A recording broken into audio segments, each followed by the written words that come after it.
Épisode 4, je regrette. Ce matin, 7h30, Ryan se réveille. L'événement de la veille a trotté dans sa tête toute la nuit. Pourquoi avait-il participé à l'agression d'Elliot? Comment allait-il faire pour s'excuser? Comment allait réagir Elliot? Autant de questions qui tournaient dans sa tête en boucle.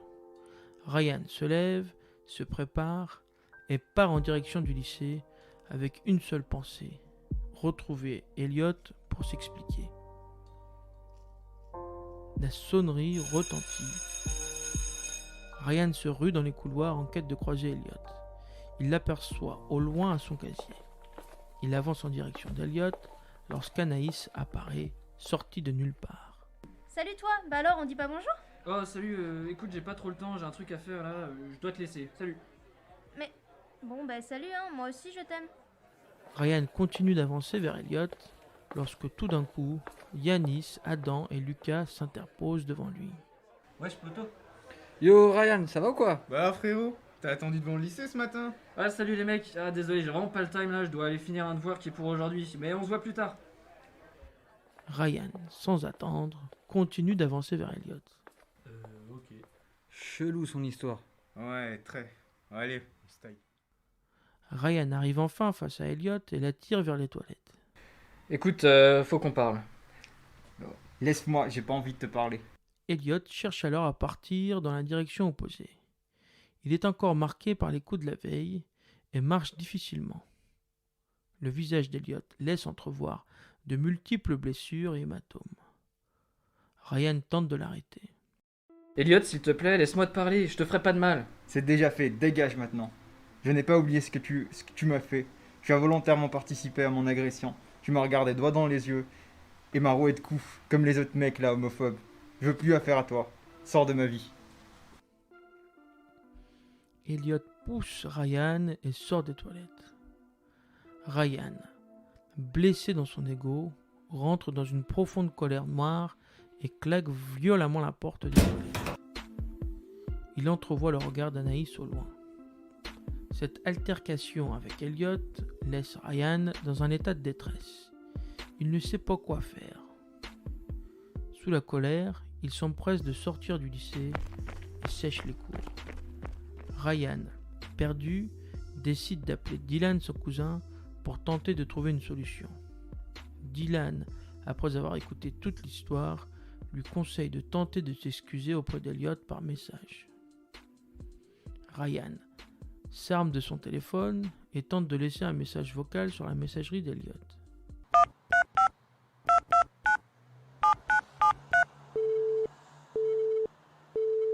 Salut Elliot, bon je sais que tu veux plus me parler, mais j'ai vraiment besoin de m'excuser pour ce que j'ai fait hier.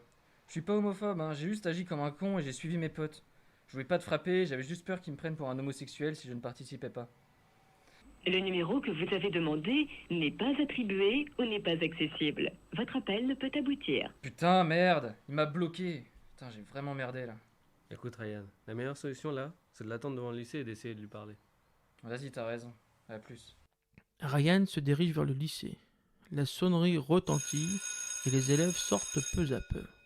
Ryan est anxieux, ses mains sont moites et son cœur bat vite.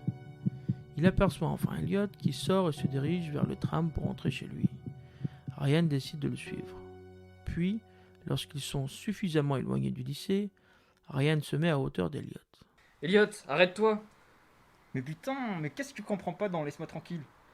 Elliot refuse les approches de Ryan. Ce dernier l'attrape par le bras et l'immobilise. Elliot, je sais que j'ai merdé. Laisse-moi m'excuser, laisse-moi une chance de me racheter. Elliot, sous la colère, gifle Ryan et poursuit son chemin d'un pas décidé. Il le regarde au loin. Il traverse la rue lorsqu'une voiture arrive à une vitesse excessive et s'apprête à le renverser. Elliot se fige face à l'arrivée de la voiture. Ryan, voyant la scène, attrape Elliot et le fait sortir de la route juste à temps. Putain Elliot, mais t'es dingue ou quoi? T'aurais pu mourir. Merci pour le sauvetage. Allez suis-moi, j'aimerais te montrer quelque chose. Quoi, non mais c'est mort? J'ai failli mourir. J'ai autre chose à faire que de passer du temps avec toi. Ryan ne laisse pas le choix à Elliot et l'emmène.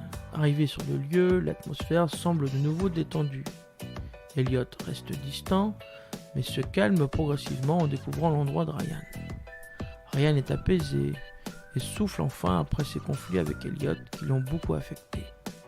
Elliot et Ryan se retrouvent seuls et Ryan retrouve ce sentiment de bien-être qu'il ressent à chaque fois qu'il est avec Elliot.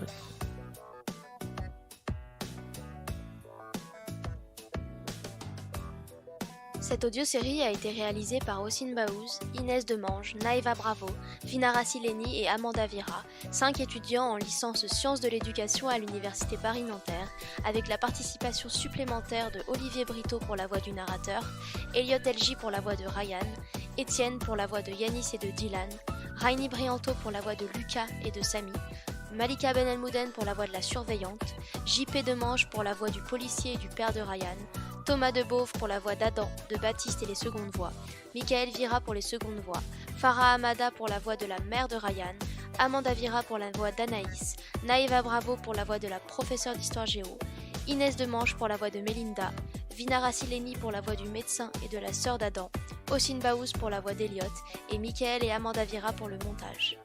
Un grand merci pour votre écoute.